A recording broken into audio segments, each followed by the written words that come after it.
Life is a story, and we are its obligate bards, wielding the power of storytelling to shape our understanding of the world around us. And frequently, this world is unfocused. Welcome to the Birdadio Podcast, where the topic of living with adult ADHD leads us to stories about hyperfocus, anxiety, honeybees, stress, t-shirts, where my phone always disappears to, rejection sensitivity, lying, cheating, and stealing, ghosts and psychic ability, art and creativity, and, of course, backyard chickens. So, let's get started, shall we? Are you ready to tell your story?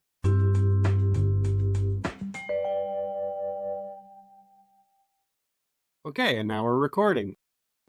So this is the Birdadio Podcast. I'm Trama. And I'm Jen. And we are here to talk to you about some things like ADHD in relationships and parenting. We had a wonderful time recording our first podcast, episode 1, which involved ADHD, heightened perception, and the paranormal. And during that conversation, I think we talked a bit about our relationship. So just to start there, we've been in a romantic woo-woo relationship for about 7+ years. We knew each other at work before then. So do you agree with that, with my determination of that? Yes, that's accurate. Okay. And Jennifer was diagnosed somewhere, what was it, last year or the year before?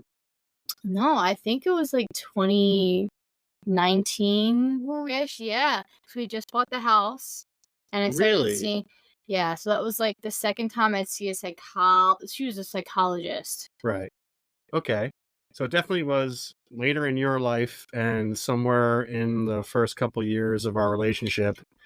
And now coming to understand more about ADHD and the traits and the things that you can do, and the things that plague you and your anxiety and potential depression and other comorbidities with ADHD, I think it's changed our dynamic, our relationship, helped me understand things, helps us communicate about these types of things and understand some of the things that happen when you have the revelation that, all your life you weren't just a stuttering mess of laziness and emotional problems. It potentially was a issue with brain development and chemical imbalances that are linked to ADHD. So, just to start us off, how was that transition for you with an adult diagnosis of ADHD when it came to just how you saw your place in your world and your relationship just in general with people around you?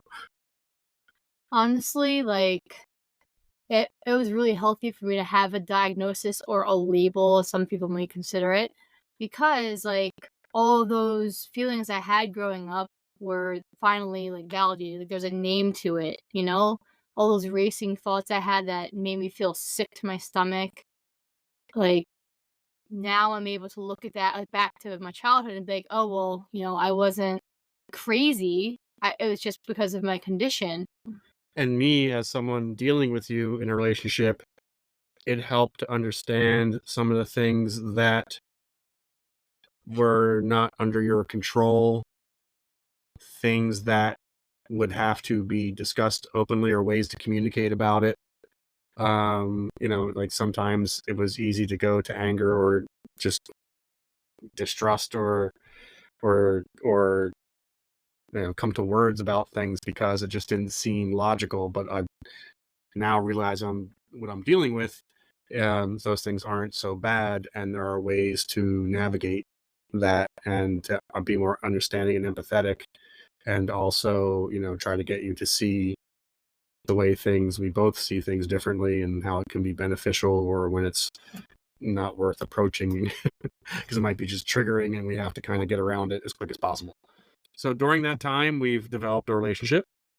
We've come to a point where we're learning more about ADHD and how it has affected Jen in particular, me as a person, in a relationship with someone with ADHD and dealing with it on a daily basis, both of us dealing with it together. And then specifically today, I just want to ask, and this is a format that we'll probably use in the future where I have some questions. We'll do like a question and answer type session. And these revolve around relationships because it is something that could be difficult to navigate with ADHD. And in particular, if we have time and potentially for another segment or a chapter of this, we can discuss how it affects parenting. Because I think more than parenting a child with ADHD, being a parent with ADHD is probably an interesting thing that you've had to jump right into, because it was like, now I want to have a kid. Here's a kid. Yeah, it's like, I don't want to have a kid. Oh, wait. Yeah. The biological clock ticking in one direction and the ADHD pushing in the other just doesn't win over, I guess, sperm and egg. It was the hardest job I've ever had, for sure. So we're in a relationship. We have a 3-year-old going on, annoying. Maybe 4 if we let her. Oh boy. Is she a force to deal with sometimes? Just like her mother. So Thank you. Yeah, you're welcome. And I guess we'll just go into questions. Why not? I just want to say, since we are in a relationship, most of these will be asking about romantic relationships. So you should not worry about me being judgmental or getting angry. I promise you that, as long as you are honest and open about this and answer these as best as we can, because I think we'll learn a lot. John, not just people who decide to listen to this jibber jabber. Is that good? Yeah, one question before you give me questions. Of course. What are the answers to the question? No? If I find that your specific questions might spark an interest in my mind about a non-romantic relationship, like say like with my parent or like a friendship, we can discuss that as well. Okay. Yeah, I mean, the questions probably are a little open-ended and might not be. Okay. So, I mean, do what you do. Like I said, we the first time when we interrupt each other sometimes because we're in a relationship, because you have ADHD, and we tend to wander off topic. So people just have to deal with it right now. I'll try to wrangle it, but sometimes interesting things happen when you go off on a tangent. Okay. So you have ADHD.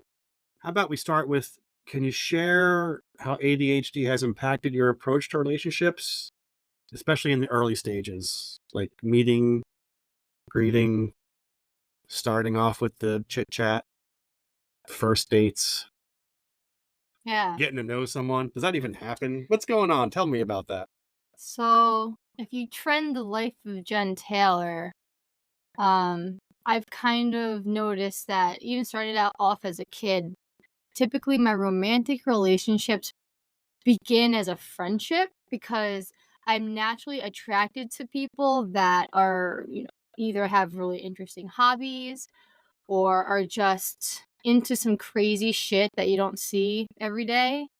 So when I'm like a young kid, that might be like I remember being in like preschool and like wanted to be friends with this one girl specifically because she had a really big like chapstick collection.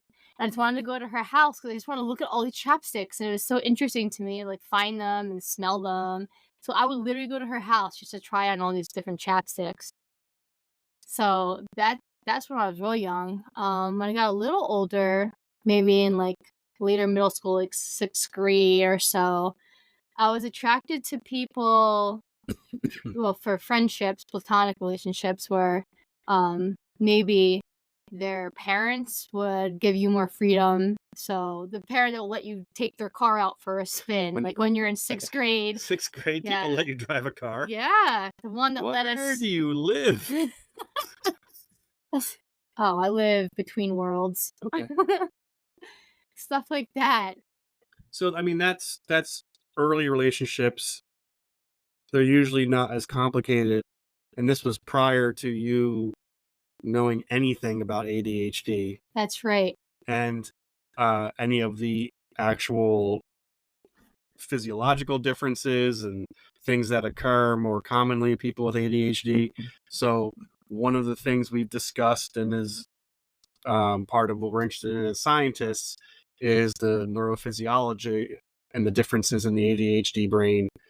So it has been linked to a reduction in dopamine, which is part of and then in the frontal cortex, which is part of our reward system, part of our impulse control, and part of our enjoyment. It was part of that reward system, and planning, and what is it called? Executive function. So that whole reduction in that system obviously is a trait that now people are kind of understanding, and you might do things that are more impulsive and or not as well planned because it gives you that rush of dopamine that satisfies the deficiency.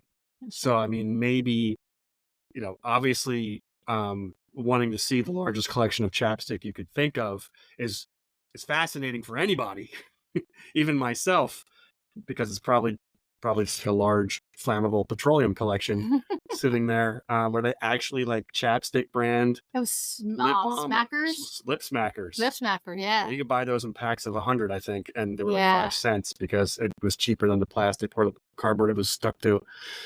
So, I mean, do you think, when you did these things, did you get that immediate rush, sort of an immediate gratification, and then you were sort of satisfied for a little bit?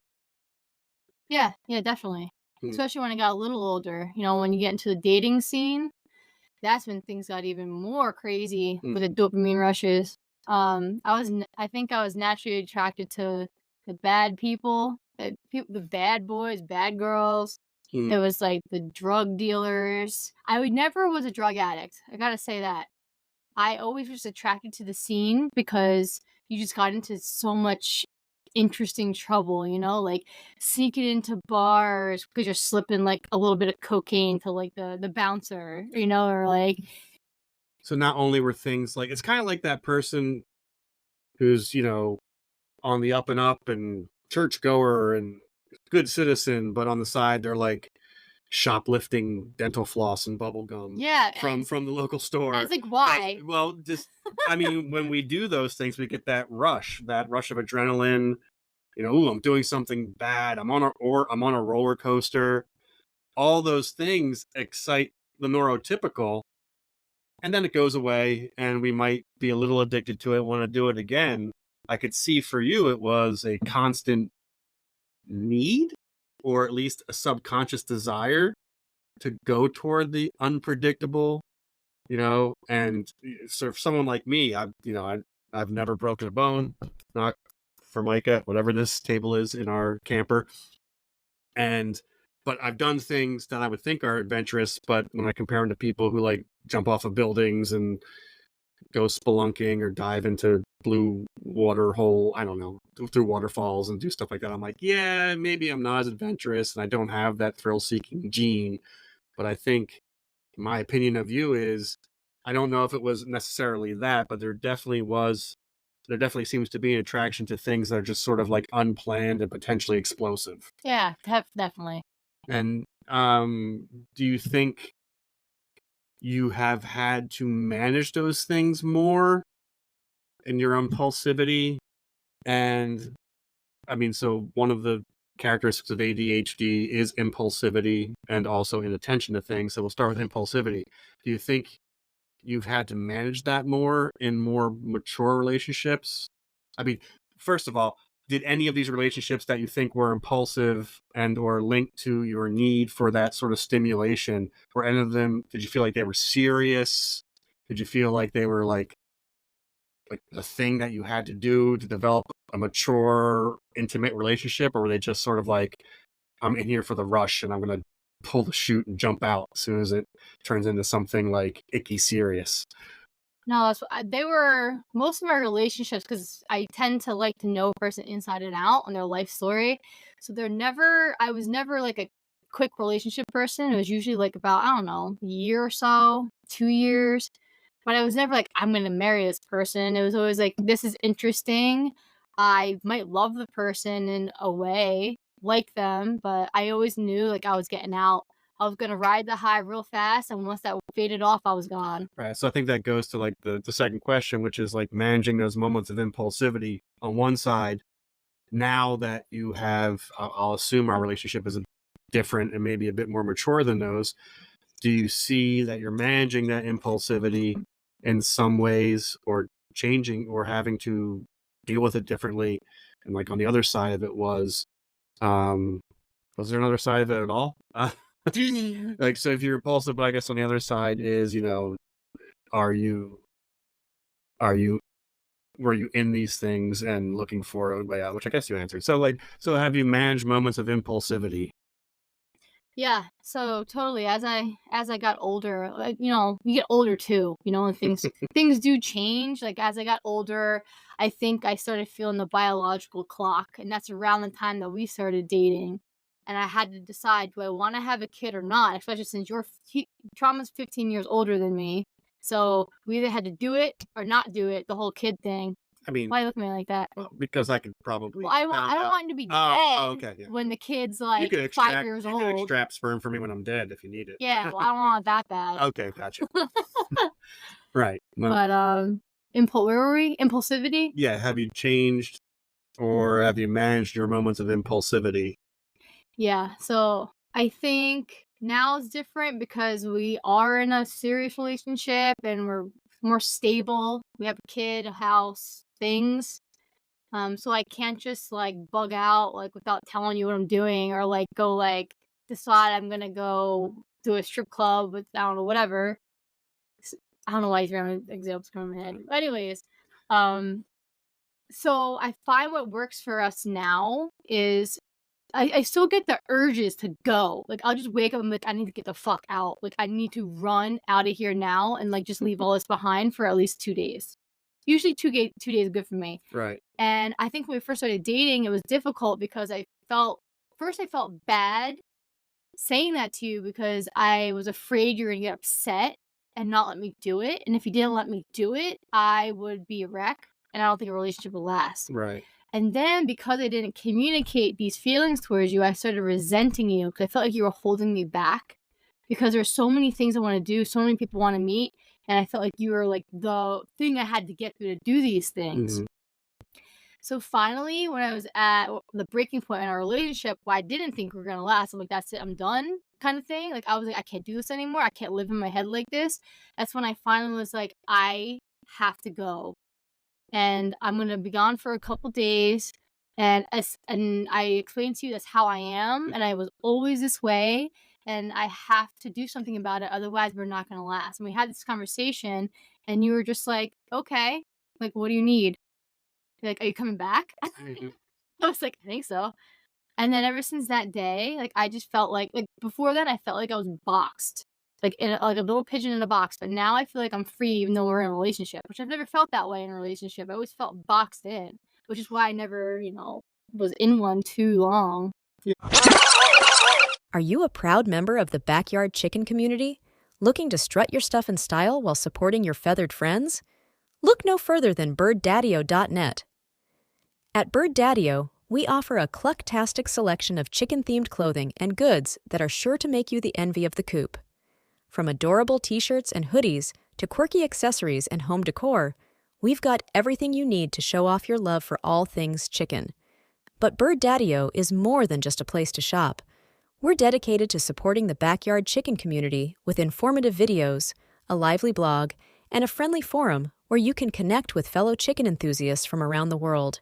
So whether you're a seasoned chicken keeper or just starting out on your feathered journey, flock to Birdadio.net today and join the fun.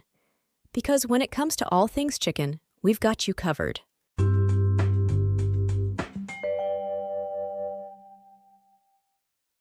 Yeah. Nobody puts baby in a corner. So let's move on to question 3. Communication is key in any relationship. Do you agree? Yes or no? Yes. How has ADHD affected your communication styles? Good question. Let's see.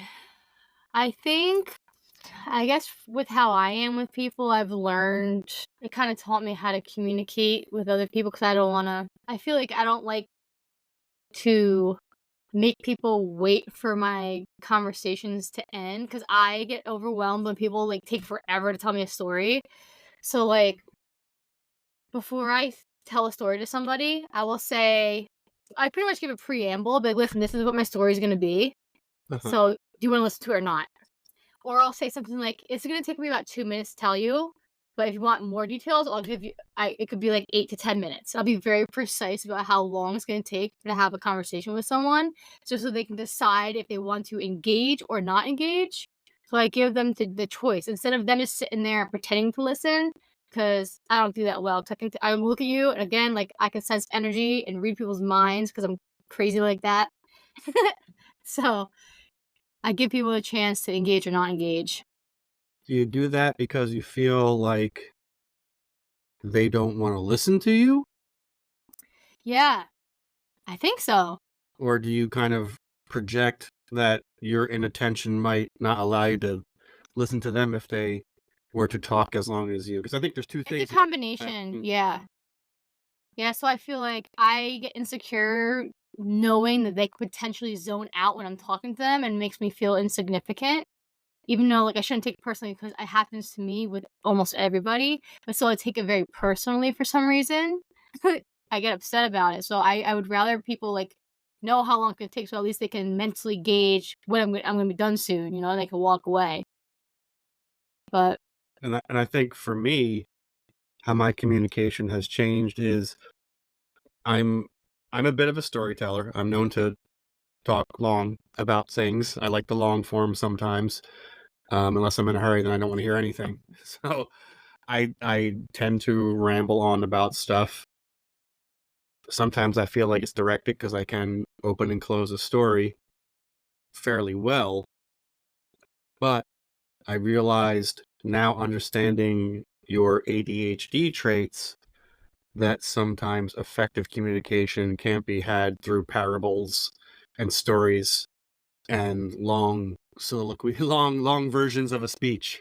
You know, even though it might be interesting, if I really want to get a point across to you or there's something dire, my communication style has turned to succinct, in the now. Like if it was like reprimanding something for, it's like when a dog shits on the carpet, you can't rub its nose in it 5 days later. One, you didn't clean up the shit on your carpet for 5 days, you disgusting fuck. But, you know, they don't know. So at first I thought it's not like it has anything to do with intelligence.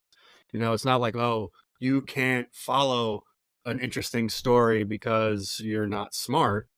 It is, you have ADHD, and if I want to get a point across to you, I have to get the point across to you.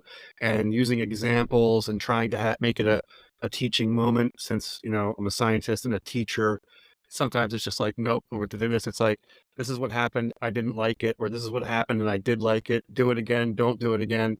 And here is exact. It's like turning everything into exact point counts, like you said, like being very succinct and almost pre-programmed. I'm usually not like that because it's fun to tell stories, but now it's like, if there was critical, it has to be to the point, in the now, and not very open-ended. You know, it's even like ordering food. They'll be like, what do you think you want to eat? It's like worst question ever. It's like, I'm interested in Indian or this. Do you want one of those? It's almost like directing our youngest, you know, my the youngest child, and saying, what do you want to eat? And they come up with like buffalo tokens from Jehoshaphat. You're like, what are you talking about? Versus, well, we have chicken nuggets or pizza. Which one do you want? Right. So I think we both have changed the way we communicate, because, you know, some things, like your immediacy with some things doesn't work well with me, because I forget what it's called, but there's also a trait of those on the spectrum of autism where they have to have autonomy. And if someone tells them to do something, even if it's like, oh, you're doing the dishes, great, I really need to do that, and then all of a sudden my autonomy kicks in. It's like, why are you telling me what to do? I want to do it my way. And we'd rather just like stop. You know, you've had difficulty with me sometimes when you'll criticize something or say something about us, be like, okay, fine, I'm done, do it yourself. It's like an autonomy thing that happens, and I get triggered. So we've dealt with that type of communication now more, that we communicate. So I think communication is key. And then we both have changed the way we've styled those communications to be more effective with each other, because one, we don't want to offend each other, and we have a lot of stuff that we do together that we like. Like the towels, you spent like thousands of dollars on these specific towels that dry quickly and look nice, like the waffling Oh, towels. they're beautiful And they fun. look beautiful, But but they're not they make me want to. I don't like touching them, and I Why? felt They so dry bad you. telling you that because you're so proud about these expensive towels that look nice. They don't smell like a foot after sitting around like the big fluffy towels that don't dry and they get mold on them and it smells like your dad's house. Yeah, they're different function. For you, a towel is get dry. For me, Yeah. it's like I want to cuddle and be warm in it, like So a that's robe. what the 150 blankets in the house are for. Yeah, true. Okay, and your robe, which is the same material, so you can pick your ears and nose on it. No, I don't do that. Question 4. What strategies have you found effective in managing forgetfulness? Do you find yourself forgetful? I feel like there should be a different word for this kind of forgetfulness. It's called I don't know where my phone is. But it's not. But okay. So as I don't know where my phone is because I never knew where I put it down in the first place. Because I'll be like, I do it every second, every day. I have like 10 goals in my head of forward momentum. I want to go ride I want to go cycle for 30 minutes. I want to go bake a cake. I want to go like write. So in my mind, I'm going to all 3 places at the same time. And then when I get there, all of a sudden my phone's not in my hand. I'm like, where the hell did it go? It just magically disappears into space. So I never know where it goes. So something like forgetfulness, it just disappears because you're not focused. You're focused on several things. And I think I try to do all of them, and then things just get lost in the path. I'm so convinced that they're magically just disappear out of my hand. Well, we won't call it forgetfulness. If Margot were to have been a boy, what name were you going to name her? Ooh.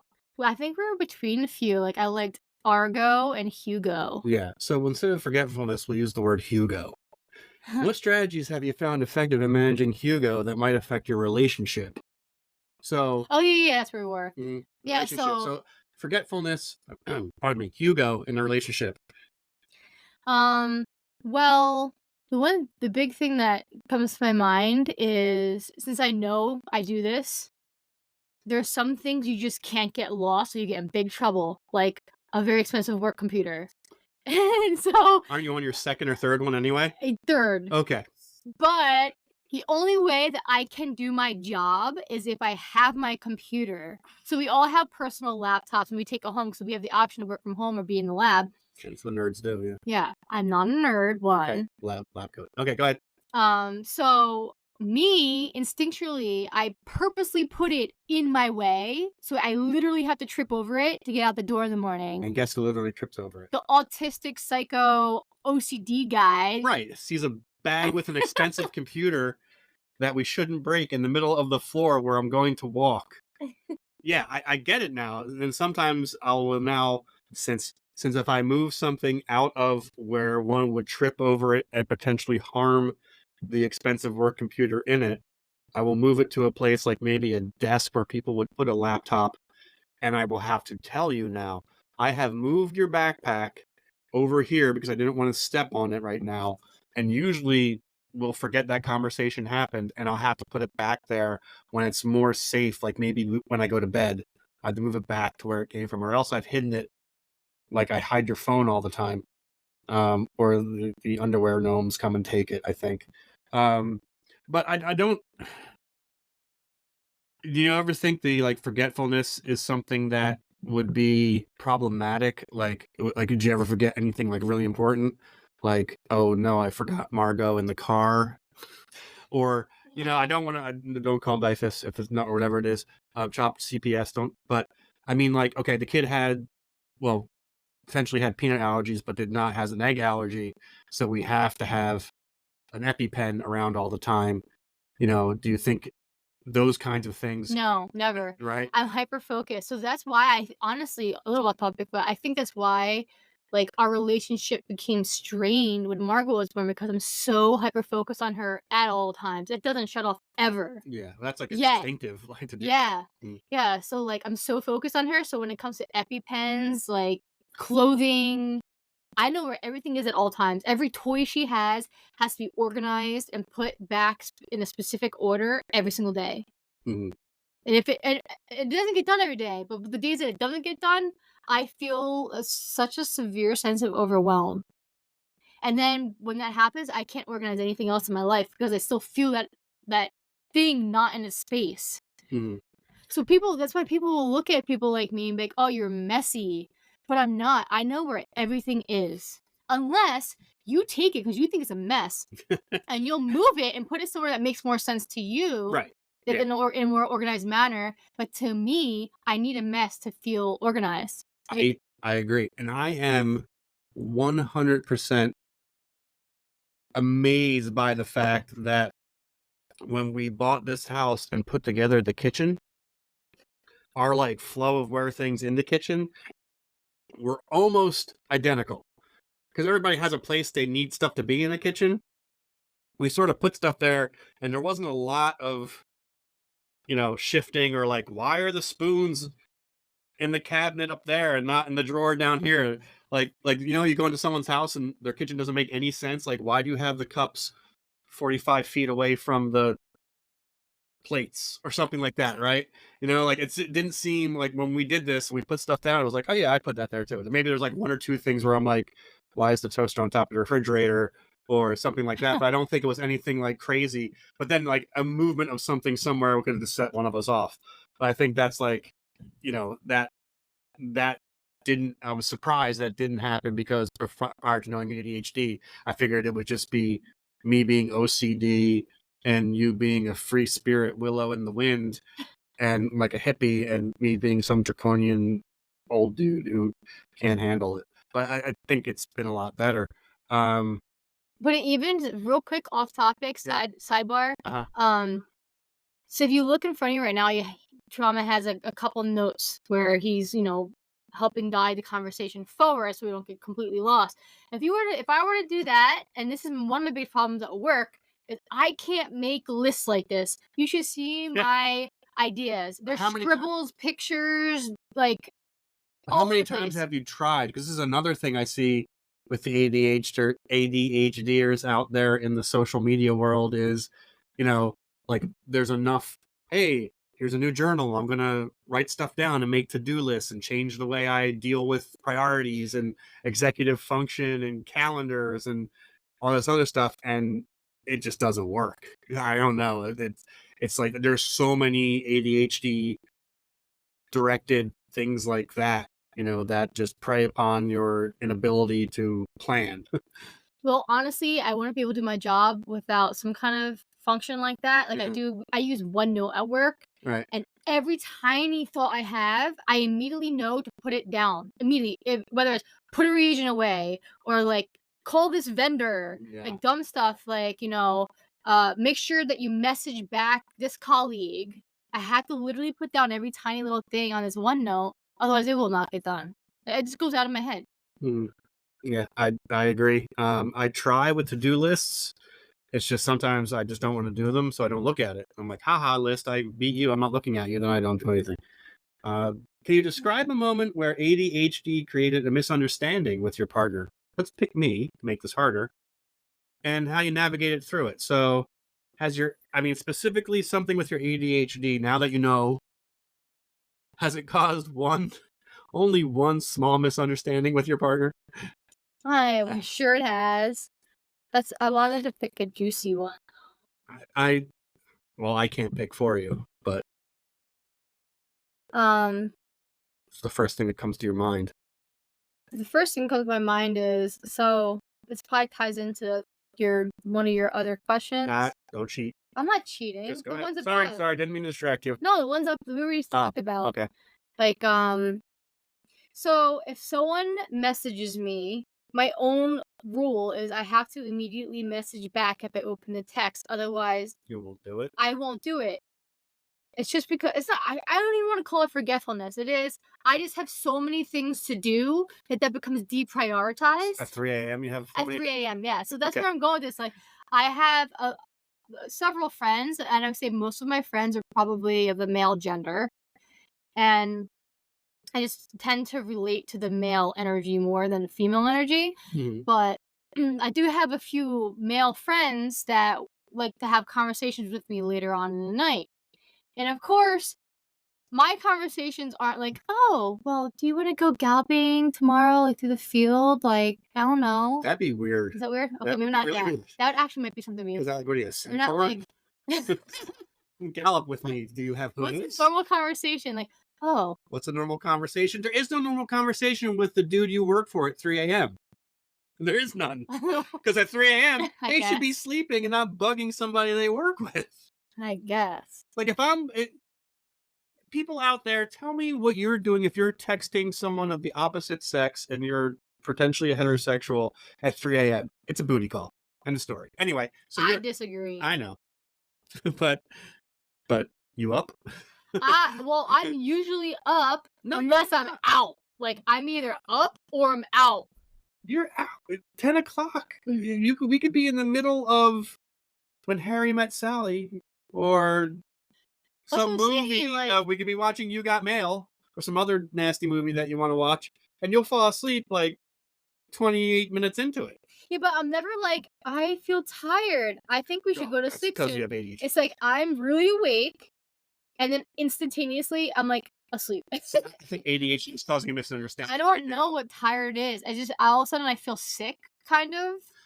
So you're saying the misunderstanding is this is something I've heard from many ADHD social media streams, is that texting thing that when people text you or they message you, one, there's that need to respond so that you're not thought of as non-responsive, right? And also you sometimes forget that you didn't do it or did do it, so I understand. It's like, well, I'm going to probably forget to text you back, and that's going to get up your craw, so I'm going to do it now. Yeah, you also don't want people to get upset with you. That's the thing. So it's like getting ahead of yourself. However, the person trying to sleep next to you might be getting upset because it's 3 o'clock in the morning, and I'm like, what are you doing? You're like, I'm texting my boss. I'm like, how about you sleep? But yeah, so I think that misunderstanding happened early on. It was partly me, it's me being male, machismo, jealousy was the way it came out.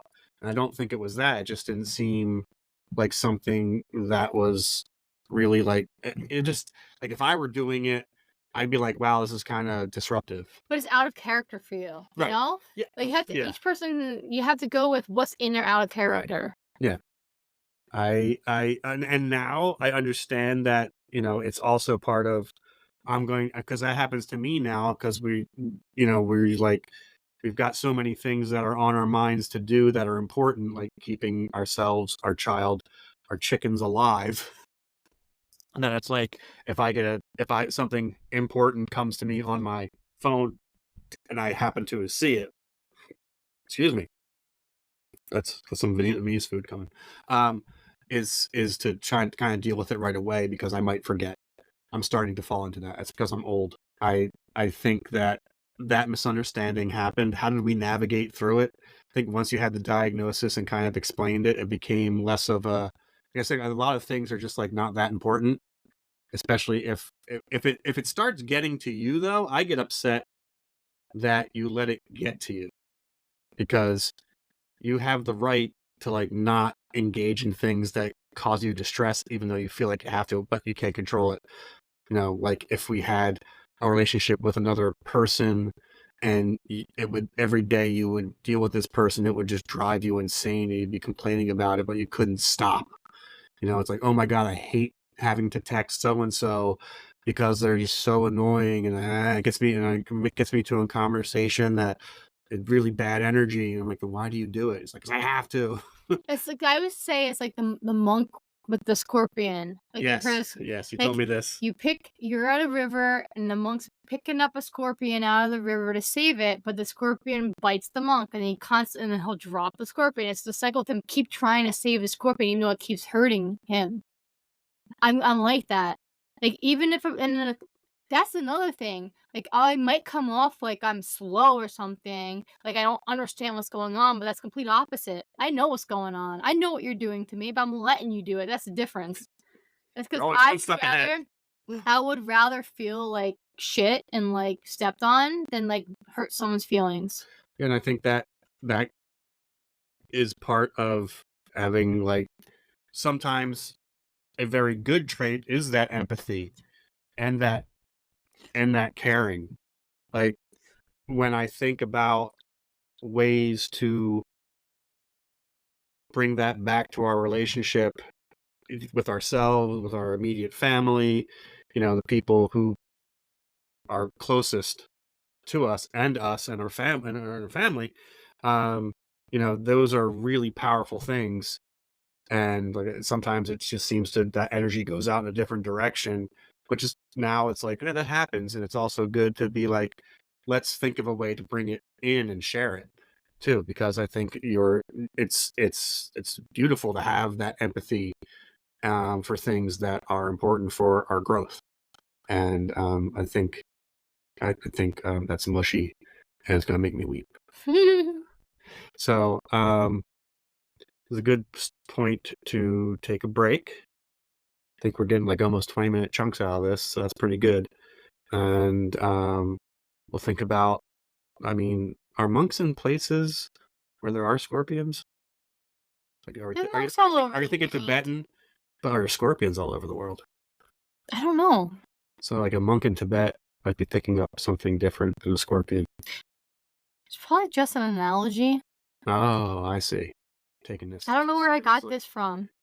Or yeah, there's probably some Aesop fable with like a thorn in a paw, but that's different, I guess. All right, so break? Yep. Hit it. Welcome to Break Time on the Birdadio Podcast, folks. In this break, we're stretching our wings into the whimsical world of rubber chickens, those staples of slapstick and icons of the absurd.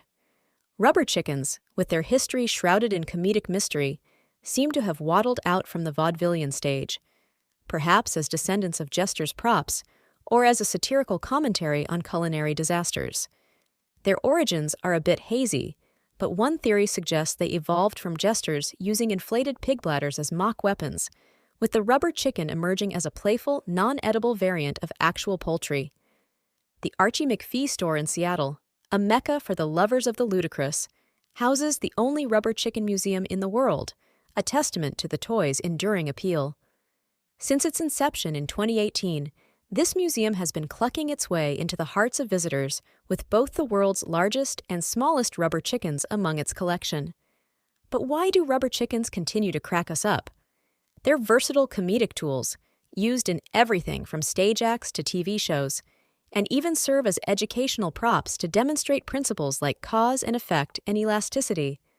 A rubber chicken, with its inherent silliness, can instantly lighten the mood at any gathering, adding a unique twist of humor. Their comedic value might be timeless, transcending language and culture, finding a roost in American vaudeville as a form of physical comedy that didn't rely on dialogue, appealing to audiences of various backgrounds. And let's not forget their role beyond comedy. The rubber chicken has even soared into the stratosphere of education and inspiration.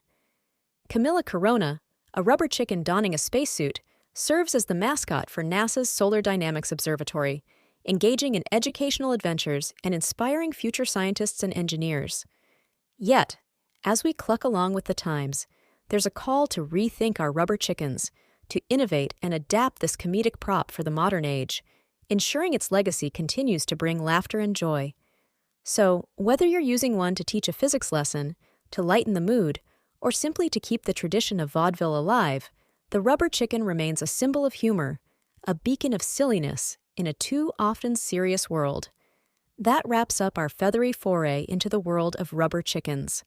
Remember, life might toss you a rubber chicken, but it's up to you to make it squawk. Now let's return to the Birdadio Podcast.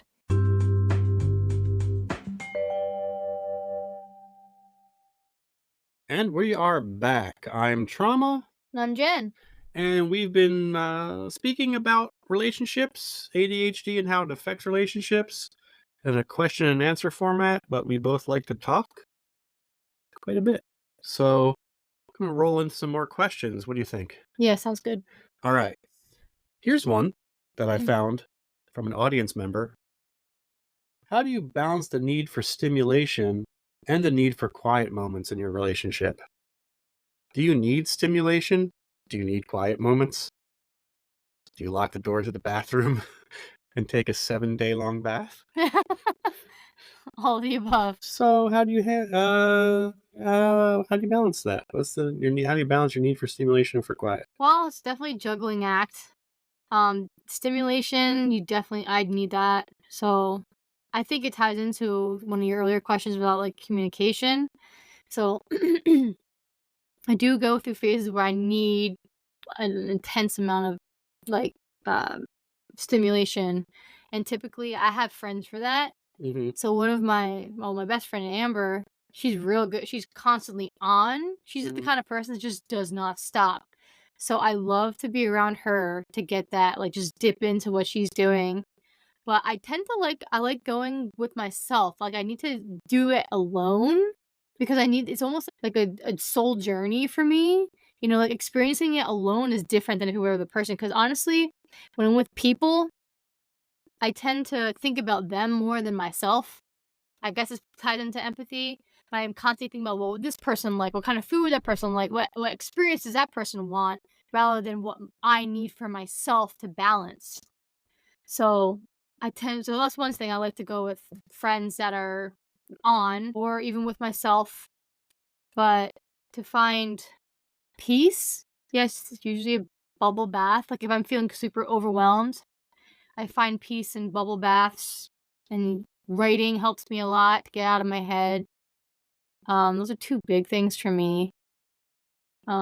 Walks. Oh, a big thing for me is grounding. So there's several times in my life where I've just felt so overwhelmed, where it was like a scary feeling. I don't want to say suicidal. Not like I want to kill myself, but it's like that kind of intensity of like fearing your energy kind of thing. Mm-hmm. And the only thing that gets me out of that feeling is taking my shoes off, honestly, getting completely naked if possible, if you don't have too many neighbors, and just laying in the grass.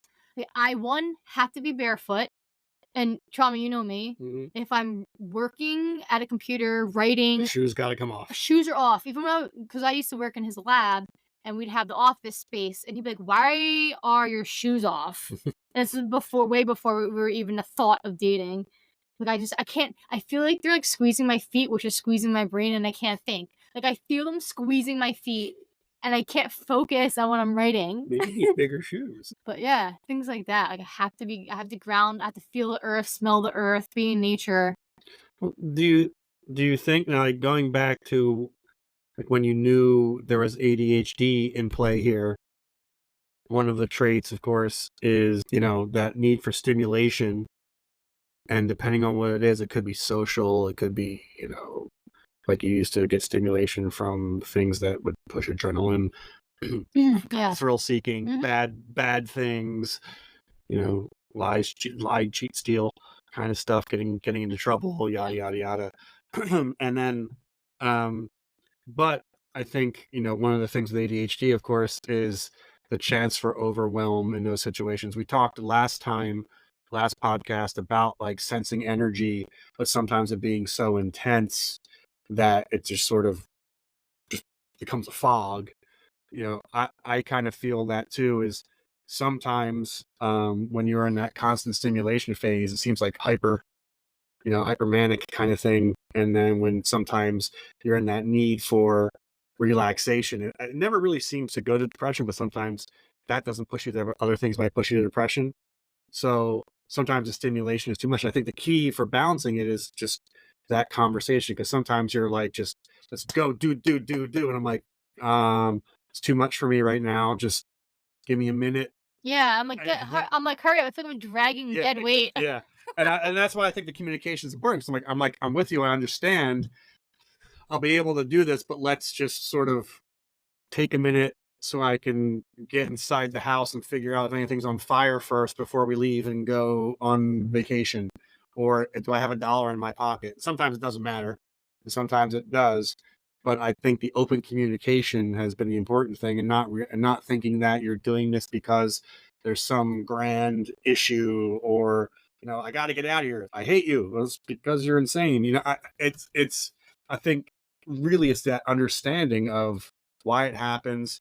Sometimes just being like, why don't we sleep on it? Let's make sure we're doing the right thing. And then some things just don't matter. Like it's like one of those things. There's so many problems in the world. There's so many things that could be wrong between us. If it's just a little bit of ADHD and some manic depressive behavior, that's nothing compared to some of the shit that could be going on. So let's just roll with it when we can and talk about it. I've become a lot more direct about how I feel and just trying to feel like both of our feelings are validated, and making a compromise isn't the end of the world. We can give everything that our daughter wants to her instead, and we can suffer a little every now and then. But I mean, it's like sometimes I'm more of a martyr about it. And I think when you need that relaxation space, we've been better about allowing it and not really questioning things as much, because it's stable and really things could be worse than being like, but sometimes it's annoying, I'll admit. It's like, I'm gonna go lock myself in the bathroom at like an inconvenient time because it's about to eat or we gotta do something. It's like, I guess we're gonna have to wait till you're done with your. It's just like, all right, well, I'm gonna eat. Then I just become very vocal and say, go ahead with what you're doing. Just letting you know, I need to eat. I'm gonna eat. I'm gonna try to get the kid to bed or not. So don't expect anything to happen otherwise while you're locked yourself in the bathroom. Just don't, just keep the razor blades away. Yeah. Well, honestly, like, and sometimes we actually have to schedule time for relaxation. Like, Yeah. I need it like during the workday, especially because I talk about work a lot. Because for me, it's very important. I'm very passionate about what I do, and I spend a lot of time there. So I actually schedule into my calendar Do not work. meditation, like chair meditations. Uh-huh. So when I'm at work, like, and I Sleep. need to, like, when I know I'm just zipping around, I'm like, I need to chill. Every, like, I think like 2 days a week, I have a chair meditation built into my calendar. So when people go to like schedule meetings with me, they see it blocked off. They don't know what it's for. I'll just like go hide in like a conference room. Yeah. And just do a quick meditation. I'll hide in the cubicles across from my office to like get work done or to like get some mindfulness so people don't bother me. And it always backfires. They're like, where'd he go? Did he leave? I'm like, I'm just over here. But it's important to come back to reality. Yeah, Because because if you're sometimes you get wrapped up in stuff. You just Yeah. don't do well sometimes. Yeah, exactly. Come back down to earth and you can focus. At least I can focus better. And so I think the key for me is the communication of it, the balancing of it. So it's not constantly in one direction and sometimes offloading it to other people. As long as it's safe, because sometimes it just becomes impulsively difficult. Like, I'm flying to Israel. Not a good plan right now. Don't go anywhere near the Middle East. Anytime if you can handle it. So where are we now? We're at the role of patience. I think this is like number one as the person dealing with someone with ADHD, is to find a blessed Mother Teresa amount of patience. And not the kind of like, if I ignore this, it'll go away kind of patience. But if I stare this in the face and try to understand it, the good things will come, I hope to God. I think Patience. it depends. It depends on the relationship. Yeah. So, like, if I were with, like, another ADHDer, for instance, we have different tolerances for things, I feel like. Yeah. But when we're with you, we have different expectations. So, like me, I can, like, do things like that. Boom, boom, Yeah. boom, let's Like, go. for it. Yeah. Like, you need more time to, like, prepare, think about it. Mm-hmm. And for me, I'm like, I get aggravated. But for you, like, you need that space. Right. But I think we've become less intensely like wrapped up in, offended by, and trapped in those kind of things because we've become more vocal about why it's happening. And like sometimes I'll be like, look, you're in like your hyperfocus space. I'm gonna go over there until you're done. Just don't set the house on fire. Come out with a cake and we'll eat it. Right? But just don't come out with a fireball kind of thing. And like and I know that there'll be times when we're just off at different paces. You've been better at just basically saying like, hey, this isn't, so I'm going. We're not up to speed, so I'm gonna walk ahead of you. I'm like, all right. And I think it's also part of like, I remember when we first started working together and I didn't know this was ADHD, but those types of traits would come out and it would be, I felt like I was being, now that I know you had ADHD, it's almost like being abusive of those kinds of things, which I think people have been in your life and probably didn't know it. It's like, oh, well, she's focused on something she's interested in. She really goes for it. So that was a way to get you involved in the work and in your studies for your degree, kind of, and it sort of is like that now, where to allow that flexibility to go into that when it's not self-destructive or like rumination on the bad energy and trying to switch it towards good energy. I think it works a little bit better because I've just become more patient with it. And I also know my tolerance. And since I've been more acceptant of your level, I feel like I can speak my mind more about my need. When it's like, okay, you're on 45 and I'm on 33, both of those can make a normal recording. They just are working at different speeds, but they can still do the same thing.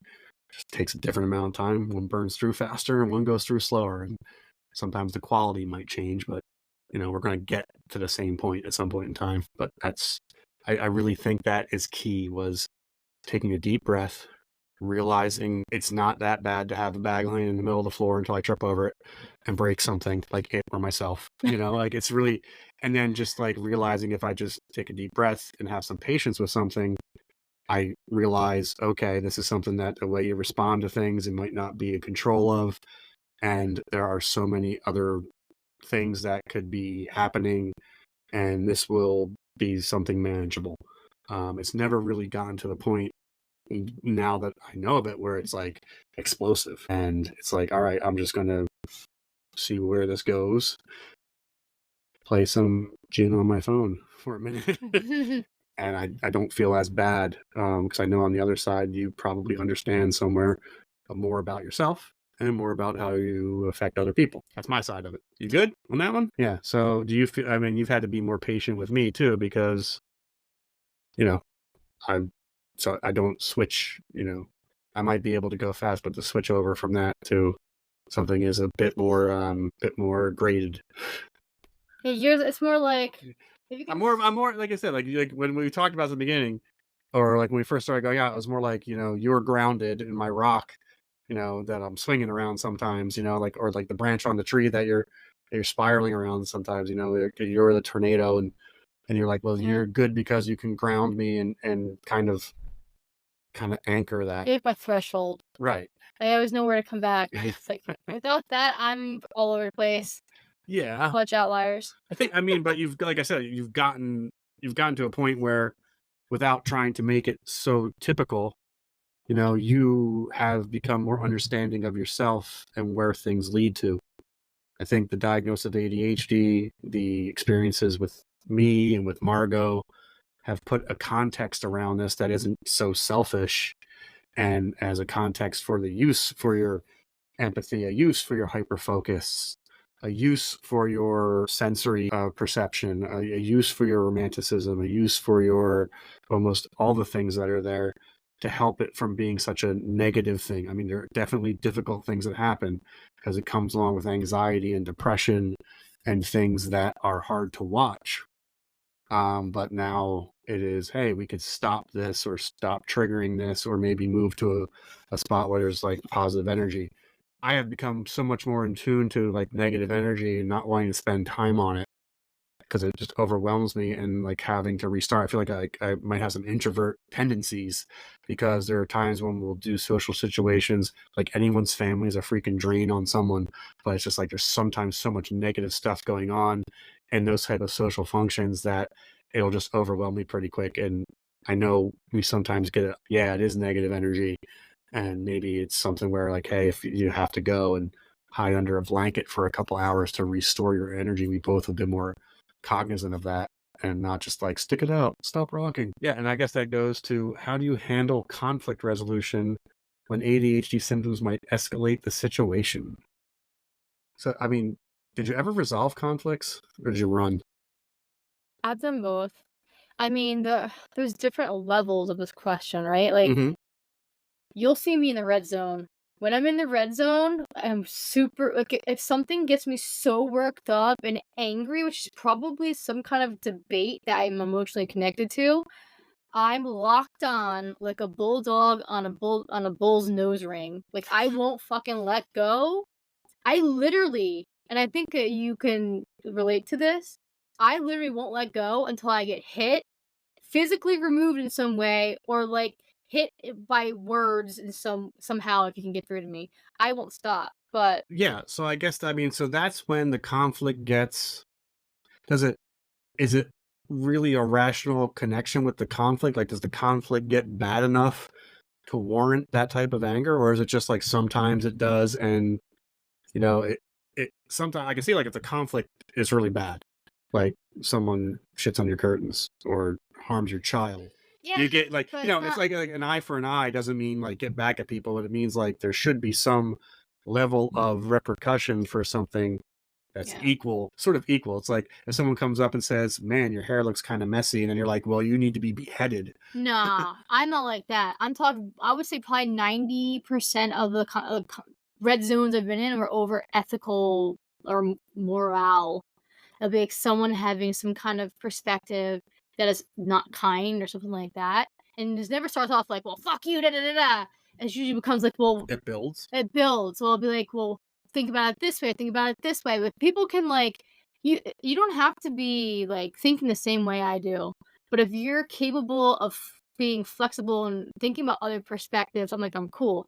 But if you aren't flexible and your perspective is completely unkind or just completely like ignorant and you're not willing to like see outside of yourself, that's where I get heated. Well, then what it sounds like, if we bring it into the context of ADHD traits, that there's a point where you will hit your focus on the anger, right? So like maybe it's, don't let me put words into your mouth, but in my interpretation, you hit the hyperfocus and the rumination, but it's on something detrimental, like how bad this problem was, how angry you feel about it, and sort of the resolution. There's a point where the resolution is not even in the down the road at the end of the tunnel, the train coming through is you about to hit the other person. Yeah. Right. Yeah. So I think, once you've gotten to that point and,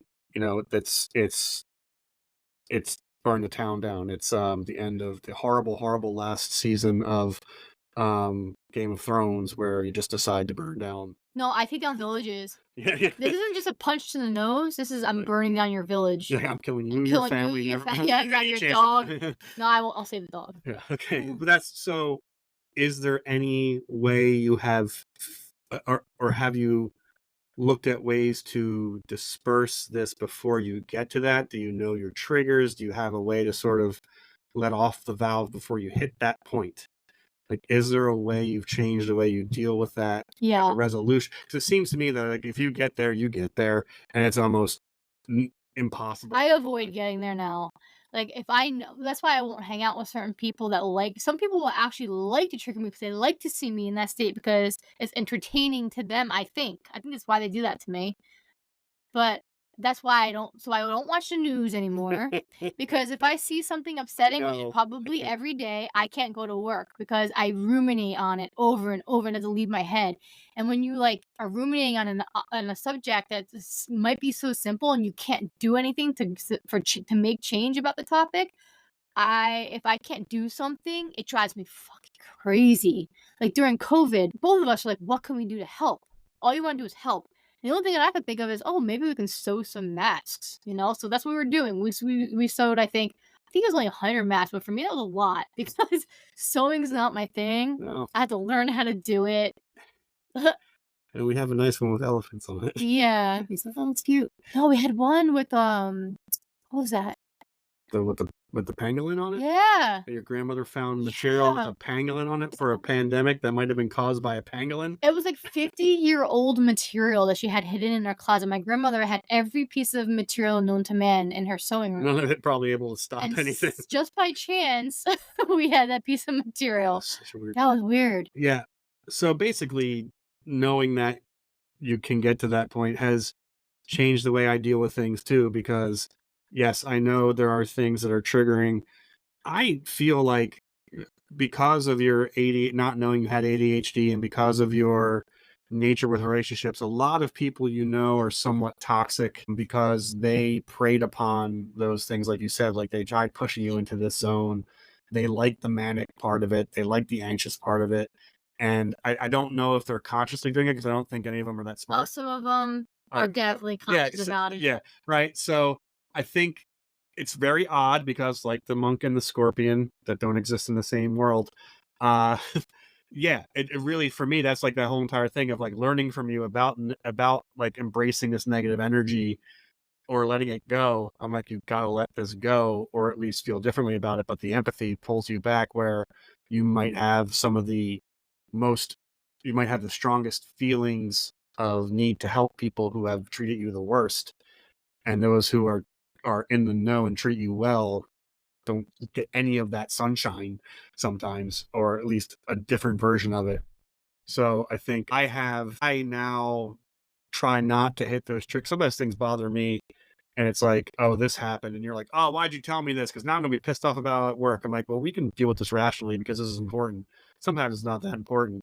I do also try to avoid you getting into that thing because I've seen this where I've like been at a freaking restaurant with my son and like you'll be texting me and all of a sudden you'll just switch into this mode where you're just barreling down the bad energy highway and angry about something and being like, I hate this. And I'm like, okay, whatever. You're like, ah, and this and this, this. And then I get tied into it and the world gets tied into it. The guy at Subway who you don't even know is evil.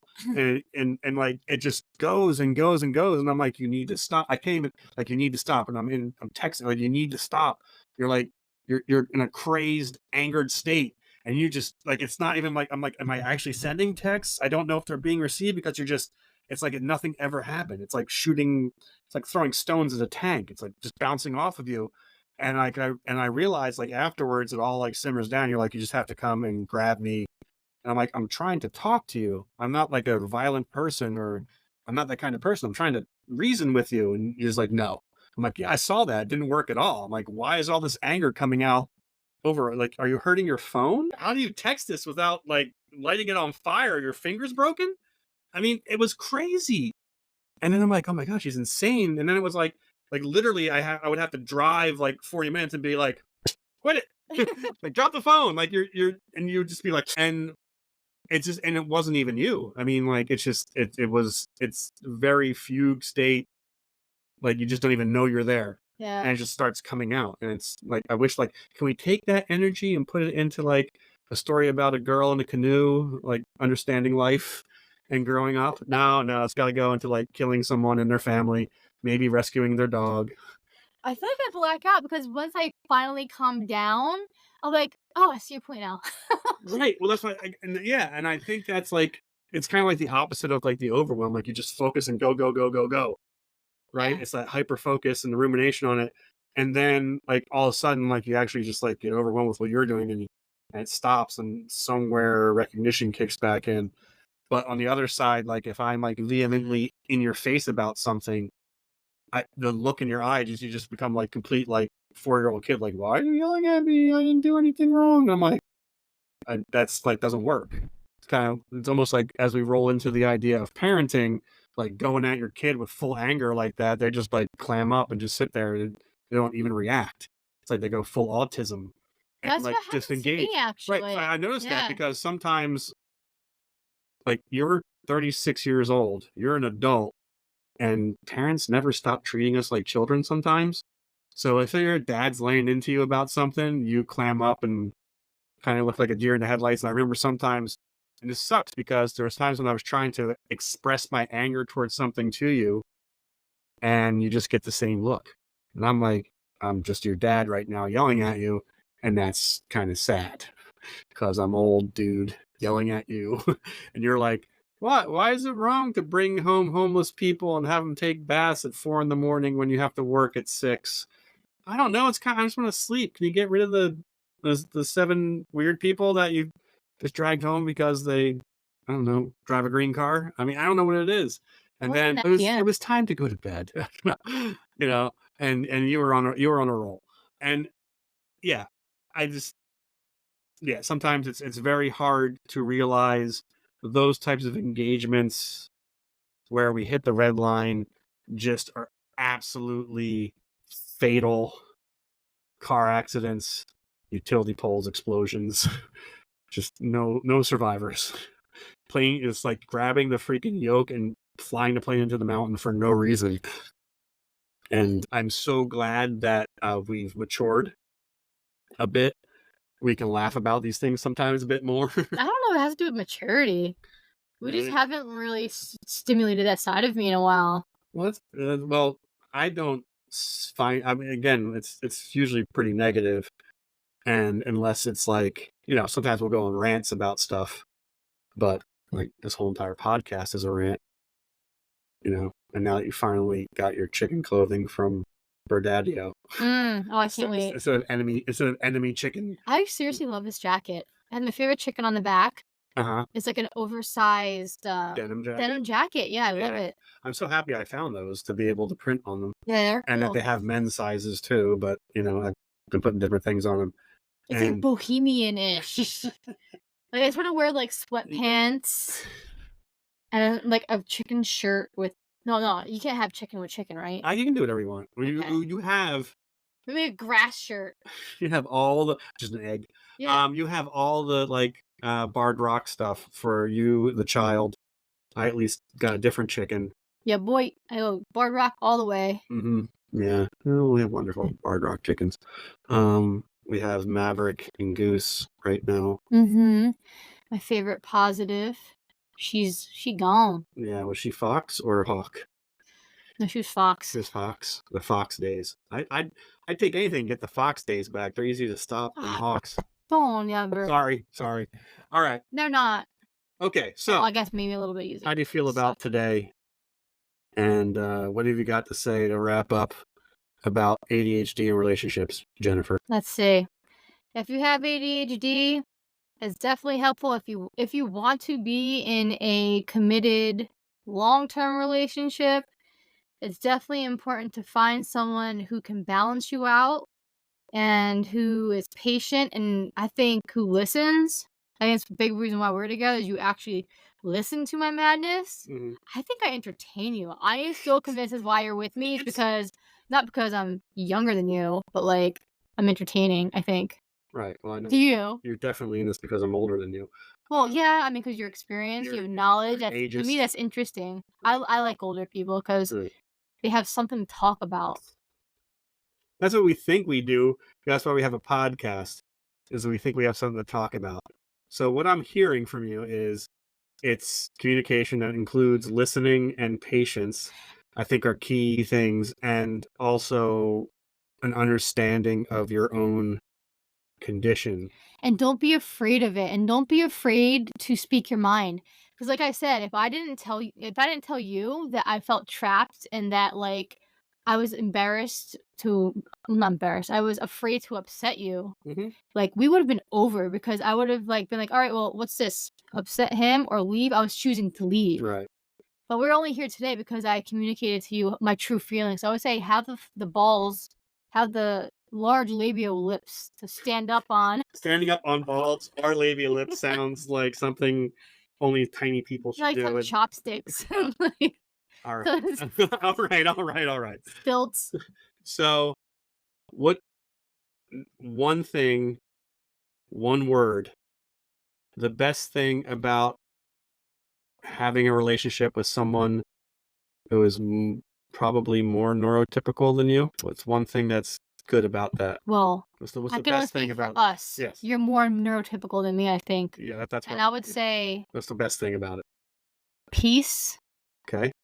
Good. What's the worst thing about it? You can't get upset. It's fine. Although it doesn't really happen with you, but I can see how it could be boring. Boring. Yeah. Or not just boring, but like slow. Yeah, I can see that too. Not the stimulation. Yeah. Right. So on the other side is what's the best thing I think now with someone who is a neurodivergent with ADHD is understanding the uniqueness of the empathy and the creativity, that when that gets fed back into something positive, it is strong, and it's there's nothing, like you said, like I listen, it's because whatever that you're thinking on a different angle about a lot of things, so it's very refreshing. It's always worth having a listen, and trying to just tap into it. And it's just really, it's rewarding to get through some of the things that could just be a little off and problematic. Like always, like you ask me where you're, like you'll walk in the house and ask me where your phone is. I'm like, hey, how you doing? Where's my phone? I'm like, I don't know. You've been 60 miles away from me for 8 hours. I'm really not sure. Versus, the empathy, the creativity, the perfect person to go to for outside the box thinking, sometimes off the wall. Those things are good. That's not one word. I suck at this. What's the worst thing? I think is, I would say when I couldn't communicate because I thought there was something personal to it. So now I think the worst thing was reflecting all of this on myself as a flaw and not speak and not. Yeah, I think that's not a problem with someone with ADHD. It's a problem with me. So what are some of the hard things to deal with? I think it is the down moods, sometimes the disconnection that occurs when I think it's a disconnection because we are intensely connected type of people. Even if it isn't directly to us, but seeing that connection is really rewarding. Like if I'm not connected to anything, you're like, you're not grounded, you're not connected, right? So I think when that disconnect happens and things just fall into disarray, we're not taking care of we're not nurturing ourselves. I think that's when that's bad. And I see it more often because of the ADHD and because of the overwhelm and because of the hyperfocus. Yeah, and the and hyperfocus. yeah. So sometimes it goes a little bit too far to inattention, and then things sort of start separating, and it's like a chase to get it back. Yeah. And it's very delicate. And yeah, it's all because then if you interrupt me when I'm in hyperfocus, I get fucking pissed. Like I get almost red zone. Right, and like I said, I mean, it is the worst thing about it, but it has gotten better because you'll tell me when it's something personal, and it's good to have to trust you. You'll say this is bad, and I'm taking you out. You did this versus it's just the way it is, and I'm sorry, but it's nothing you did. Don't take it personally. We've gotten better at that, and I've become a little less self-focused on it. So I think that is the best thing is the empathy and the creativity and being a part of that. And the worst thing is when it becomes so distracting, it seems like there is a divide between us because we kind of cycle too far away. Yeah. And it's hard to just be like, let's get back together. Well, you can something else becomes a problem. Yeah. It's work, it's the kid, it's this. I'm like, we just have to want to do it and it will happen. Just like this podcast, just like the writing, just like everything else. And I think it's just because I see so much potential. It's like, we just got to do it. There were a few times where I was in the hyperfocus and just life gets in the middle. And then I look up, also I take a breather out of my months of being in the zone. And I'm like, shit, where's Trauma? Where'd he go? Yeah. I think I see the glasses over there. Yeah, I'm like, just off on my own thing. Like, yeah, I just reprogrammed our Roomba to do an Irish jig. And you're like, why? I'm like, because you were working on your book for 7 years and we're in a hole for a while. And I just wasn't going to go anywhere.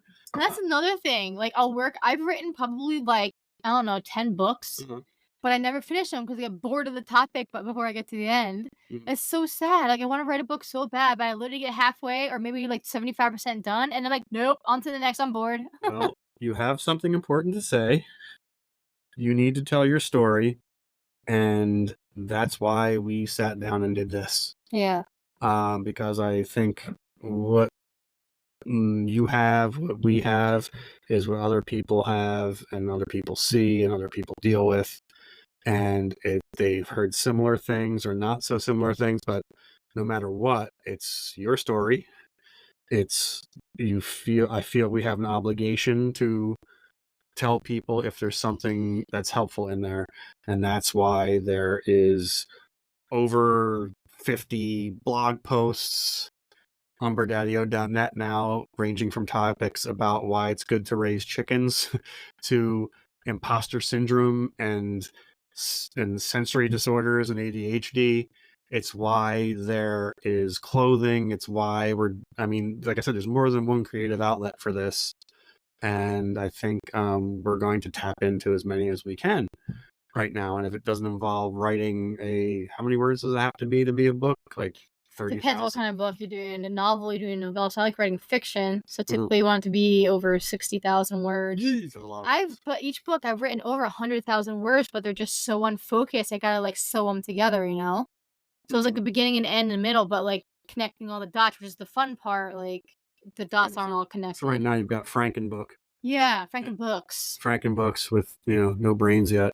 Just gotta sew it in. There's brains, but they're just splattered everywhere. All right. It's time to let these good people go. Our last segment ran a bit long. We're running into questions more about parenting. We'll save that for another podcast. Yeah, sounds good. All right. Let me see what I can make out of this in the editing bay. And we'll let everybody go. So thanks for tuning in. One day we might feel brave enough to throw a camera on this, and I'll have to shave. Oh God, I'll have to actually like study or something because I have to like remember what my face looks like and how I'm responding to the camera. Because when I talk, I feel like you can see me thinking and stuff. No, I could see you picking your nose the whole entire time. I don't pick my nose. Okay, whatever you were picking was next to your nose. Say goodbye, Gracie. Bye. So long, everybody. And that wraps up another absolutely fabulous episode of the Birdadio Podcast. Please subscribe, and share this podcast. Your support fuels the fires and feeds the chickens. Special thanks to Trama at Birdadio for the fantastic production. And of course, a huge shout out to Spotify for hosting our podcast and providing incredible tools for podcast creators like us. We couldn't do it without you. Don't forget to tune in next time for more fun and insightful discussions about all things ADHD and chicken. Until then, have an excellent day, and remember to be kind.